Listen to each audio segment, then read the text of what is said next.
there, how you doing? I'm Barb Geisel and welcome to my channel, Conscious Dating for the Awakened Soul.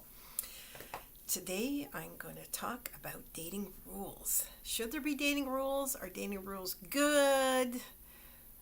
Are they old-fashioned? Should they be thrown out with bathwater? Okay, so here's my perspective. I've learned a lot about dating. I've learned a lot about relationships in the past. I'm going to go so far as to say 50, 55 years. 50. 45, okay. I'm predating myself. Maybe it's because I'm thinking a lot about it because my birthday's coming up. Anyway, I've created a lot of dating rules for myself, and those are dating rules that I hope to share with you because they weren't created for no reason. They came out of hardship. So when I have a dating experience, I look back at it and I go, wow, that didn't work. What can I do better next time? Same with my sales career. It was the same thing when I would come out of a sales call. That didn't really work. I didn't make that sale. What can I do better next time? I come out of a date. I ask myself, he didn't ask me out for a second one. He didn't, give me a kiss goodnight. He didn't talk about any potential future or anything like that. It just didn't seem to have a good vibe. So what went wrong? Do I need to create some rules around that?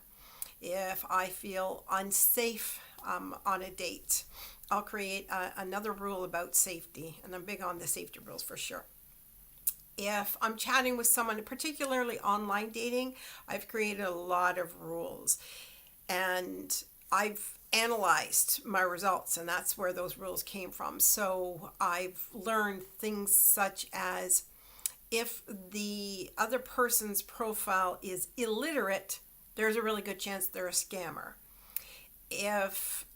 So I will avoid someone who doesn't use caps and periods.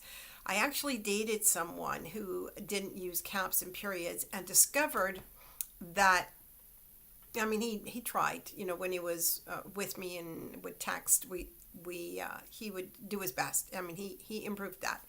But I discovered that he didn't have the attention to detail that I would have liked.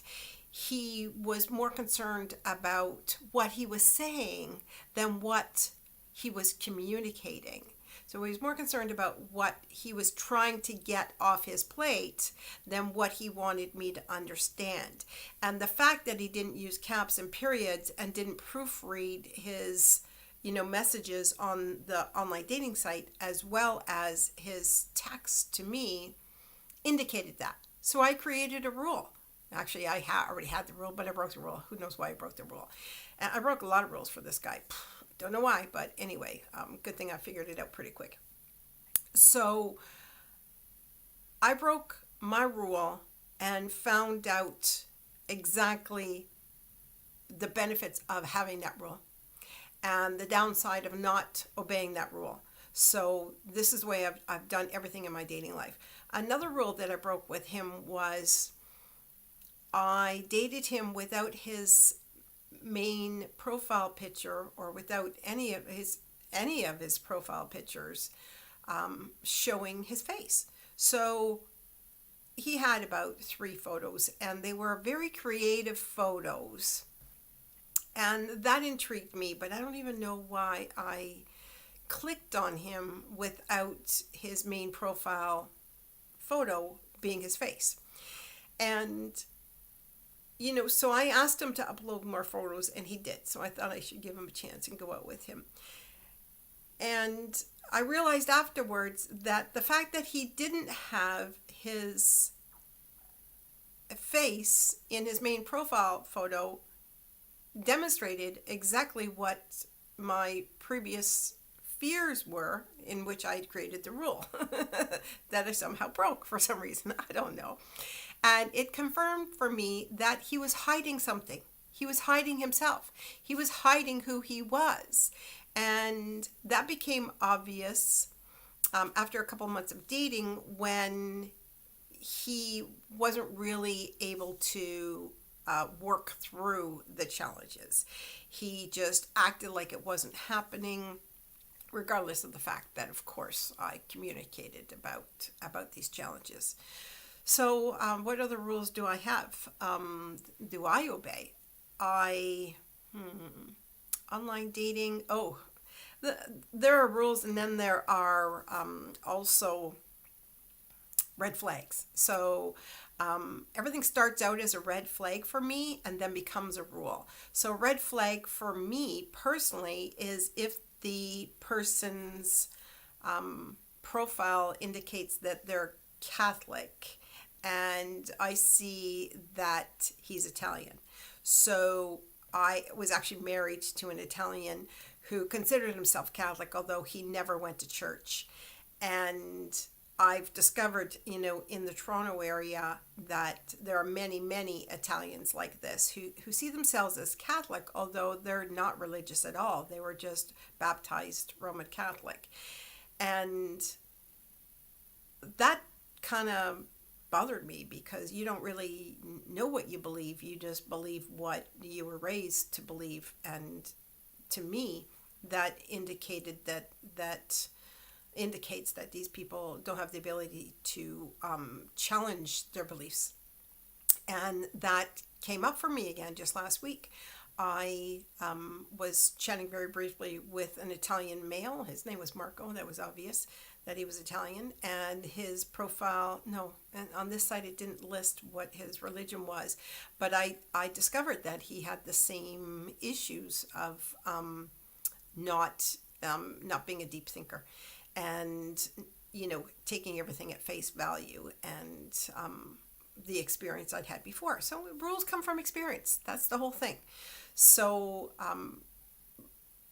let's talk a bit about safety rules. When you go out, you should never ever compromise safety. Never. And I have a lot of safety rules that are there for a reason. I mean, sometimes I do break my own rule because I feel good about the person I'm meeting. I get a good vibe with them. And I like to trust my intuition. And if you haven't seen it yet, I have a video on intuition, and it's important to trust your intuition. So I allow my intuition to guide me, but I have rules too. And sometimes I toss around a little bit in the middle, like, is this intuition or is this a rule? Which should I pay attention to? So it kind of goes back and forth, but I really depend on my intuition, and sometimes my intuition's wrong. And the decision that I make will be based on how negative the outcome will be if my intuition is wrong. So in the aspect of safety, I pretty much always err on the side of the rule being extra safe. And if a date has a challenge with you having rules, then I really think that's their problem. I don't think you should take that personally at all. So, for instance, I some other rules that I have. One is really about them being visible on their profile. If they have one photo with sunglasses, I'm okay with that. But if their main profile photo has sunglasses and it's a little far away or fuzzier for whatever reason, I ask myself, what is that person hiding? Why would I want to bother embarking in any sort of relationship with someone who has something to hide? So my rule is that a hidden face is someone who's going to hide from you. Another rule I have is the amount of effort that someone's put into their profile. So if someone just says online, if you want to know about me, ask. I'm like, ask? You want me to ask you? Because you couldn't be bothered to think and complete a profile? So long term, what would a relationship look like with this person? Well, if I have to ask him about himself because he didn't think it was important to promote himself as the kind of person he is, then that indicates one of two things. One is that he's lazy. He's not willing to put effort into the whole dating process or the relationship process. That's a big problem. The second thing it indicates is he wants me to do all the work. He wants the other party to do all the work. So I don't want a relationship where I have to pull things out of somebody. I don't want a relationship where somebody doesn't communicate their desires and expects me to figure it out. That's not an emotionally mature person, and that's not, it's going to end up not being a healthy relationship for me, for the stage that I'm at. And I figured all this out the hard way, so why would I go backwards? Another rule for me is I like to get to the date pretty quickly.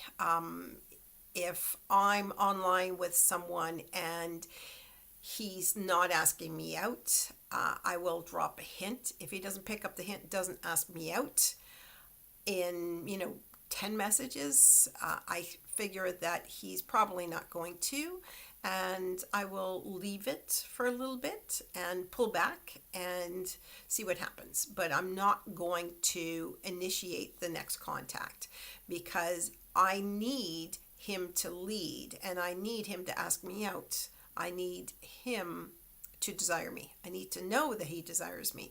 So the rule is if he doesn't ask me out, he doesn't desire me. So I'm not going to ask him out.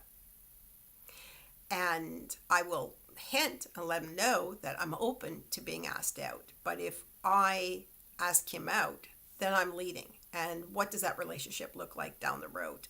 It looks like a relationship where I continue to lead and drag him along. That's not fun. That's not fun. That's not even close to the kind of relationship I'm after now. Another rule for me is communication. In communication, I have a lot of rules.